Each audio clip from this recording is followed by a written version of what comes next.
Mark of the beast. In a not-so-distant future, the world had changed. Governments had collapsed into a single regime, one global order unified under a sleek magnetic leader who had seemingly risen from nowhere. His name was whispered in awe, but no one remembered where he came from. He was powerful, charismatic, unkillable, a man who had been shot in the head during a global summit, only to rise minutes later, smiling, untouched. That was when the world truly began to worship him.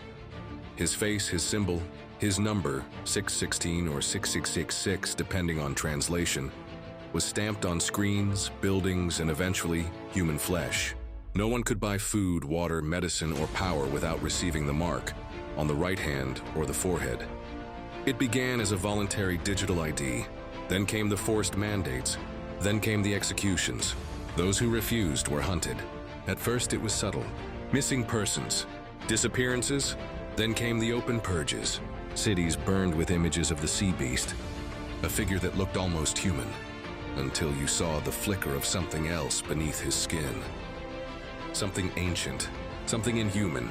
He had eyes like glass and a voice that echoed with power. His body shimmered like a leopard's coat, roared like a lion, and moved with the crushing strength of a bear. Then came his prophet, the second beast rising from the earth. Gentle at first, he appeared like a lamb, but his voice carried a hidden venom, the whisper of a dragon. He performed miracles in public. He called down fire from the skies. He made statues breathe and bleed. He demanded worship for the sea beast and declared death to any who refused. In the shadows of this world gone mad, a few remained. Saints, survivors, believers in an old truth, a truth now outlawed, hunted, and ridiculed.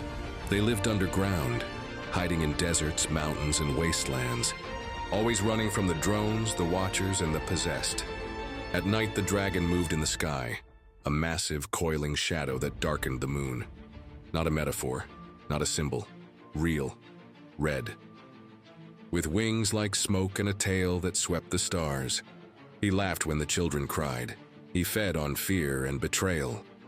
His breath rotted the earth. The three, dragon, sea beast, and earth beast, unleashed their wrath across the planet, twisting minds, poisoning hearts, gathering armies of kings and slaves for one final war. The ground split with unclean spirits, frog-like things that slid into the mouths of the powerful and whispered of glory and conquest. They called it the Great Gathering, Armageddon.